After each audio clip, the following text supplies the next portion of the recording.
Hi, ഇതൊരു കെട്ടടി വിജ്ഞാനം കേട്ടോ. ഞാൻ റെട്രോ മൂവി കാണാൻ വേണ്ടിയിട്ട് പോവാണ്. നമുക്ക് നൊസ്റ്റുള്ള കുറച്ച് കാര്യങ്ങൾ പറഞ്ഞാലോ. ഞാൻ ശരിക്കും പണ്ട് ഒരു വിജയ് ഫാൻ ആയിരുന്നു. അതായത് ഞാൻ 6th-ലും ഒക്കെ 7th-ലും ഒക്കെ പഠിക്കുന്ന ടൈമിൽ ഒരു വിജയ് ഫാൻ ആയിരുന്നു. പക്ഷേ ഞാൻ 8th പഠിക്കുന്ന സമയത്താണ് അയൺ മൂവി ഉണ്ടല്ലോ, സൂര്യയുടെ ആ ഒരു മൂവി ഇറങ്ങിയത്. എൻ്റെ പൊന്നെ, അതിനകത്ത് എല്ലാ പാട്ടുകളും ഹിറ്റായിരുന്നു കേട്ടോ.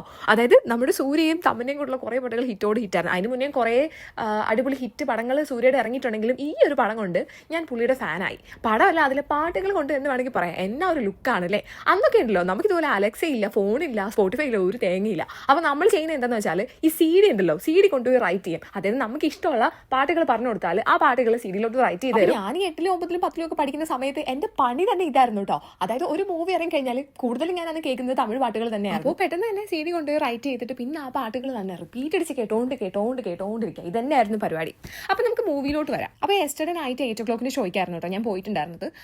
മൂവി എങ്ങനെയാണെന്ന് ചോദിച്ചു കഴിഞ്ഞാൽ, ഇങ്ങനെ ഒരു സൂര്യയെ കണ്ടിട്ട് കുറേ കാലങ്ങളായി എന്ന് വേണമെങ്കിൽ പറയാം. സൂര്യ എന്ന് പറയുമ്പോൾ സ്റ്റൈൽ മന്നനാണല്ലോ. അപ്പോൾ പുള്ളിനെ ആ ഒരു സ്റ്റൈലിൽ ശരിക്കും കണ്ടിട്ട് കുറേ കാലങ്ങളായി. കുറേ മൂവീസിൽ വേറെ ഏതൊക്കെയോ ലുക്കാണ്. ഈ ഒരു മൂവിയിൽ നല്ല സ്റ്റൈലായിട്ടുള്ളൊരു ലുക്ക് നമുക്ക് കാണാൻ പറ്റും കേട്ടോ സൂര്യയുടെ. പിന്നെ അതുപോലെ തന്നെ ഫൈറ്റ് സീൻസും കാര്യങ്ങളൊക്കെ അടിപൊളിയായിരുന്നു. പുള്ളിയുടെ സ്ക്രീൻ പ്രസൻസും നല്ല നൈസ് ആയിട്ടുണ്ട്. പിന്നെ മൂവിക്ക് കുറച്ച് ലെങ്ത് കൂടുതലാണ്. കാര്യം 8 o'clock ഒരു 8:20 ആയപ്പോഴത്തേനും മൂവി സ്റ്റാർട്ട് ചെയ്തു. പക്ഷെ അത് തീരുന്നത് 11:15 കേട്ടോ.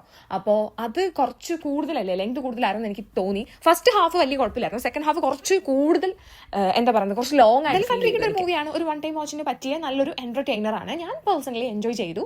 അപ്പോൾ അത്രേ ഉള്ളൂ. അടുത്ത വീഡിയോയിൽ കാണാം. ബൈ.